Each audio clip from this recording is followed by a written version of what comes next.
আমার ভাইয়েরা, প্রকৃতির কোনো ক্ষমতা নেই।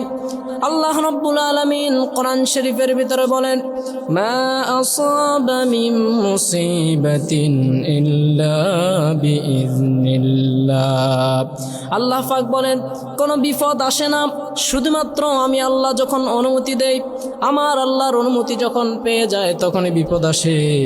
আর ওই বিপদের মধ্যে ওয়ামাই ইউমিন বিল্লাহ, যে ব্যক্তি আল্লাহকে স্মরণ করে, ইয়াহদি কলবা, আমি আল্লাহ রাব্বুল আলামিন তার কলবের ভিতরে নূর ঢেলে দেই। ওয়াল্লাহু বিকুল্লি শাইইন আলিম, আর আমি আল্লাহ রাব্বুল আলামিন তোমাদের সব কিছুর ব্যাপারে জানি। এত কিছুর পরেও আল্লাহ রাব্বুল আলামিন বলেন, রবের শক্তির কাছে পৃথিবীর মানুষ অসহায়, সবচাইতে বড় শক্তিমান হচ্ছে আমার আল্লাহ। সে আল্লাহ রাব্বুল আলামিন বলেন, তোমাদেরকে এত করে আমি সতর্ক করি, তোমরা ফিরে আসো, তারপরেও তোমরা কেন ফিরে আসো না?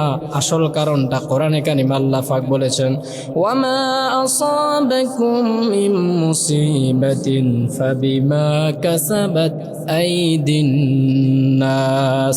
আল্লাহ রাব্বুল আলামিন বলেন, এই যে বিপদ তোমাদের মধ্যে এসে উপস্থিত হয়, এই বিপদগুলো এমনি এমনি আসে না। এই বিপদগুলো আসে তোমাদের কৃতকর্মের কারণে, তোমাদের কাজের কারণে। এত বেশি তোমরা অপরাধ করো, এত বেশি অন্যায় করো, যে অন্যায়ের কারণে আমি আল্লাহ তোমাদের প্রতি বিপদ নাজিল করি।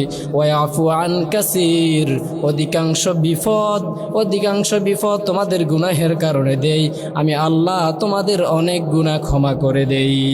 এজন্য ভাইয়েরা, এই যে প্রাকৃতিক দুর্যোগ থেকে যদি আমাদেরকে বাঁচতে হয়, তাহলে আমাদেরকে আল্লাহ রাব্বুল আলামিনের দিকে ফিরে আসতে হবে।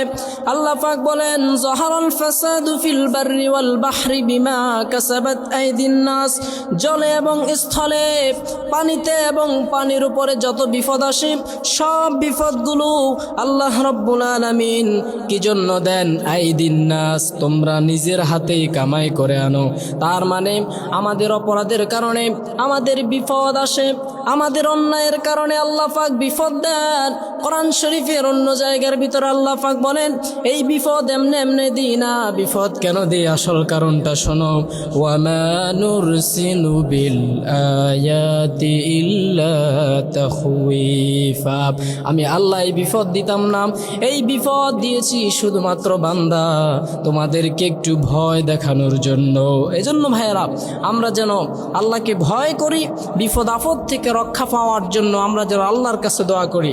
রাসূল বলেছেন, মুমিন বান্দা, বুখারী শরীফের 5242 নম্বর হাদিসের মধ্যে রাসূল বলেছেন, মাই ইউরিদিল্লাহু বিহি খায়রান ইউসিব মিনহা। মুমিন বান্দার যদি কোনো বিপদ আসে, সেই বিপদের ভিতরে আল্লাহ রাব্বুল আলামিন মুমিনের জন্য কল্যাণ রেখে দিয়েছেন।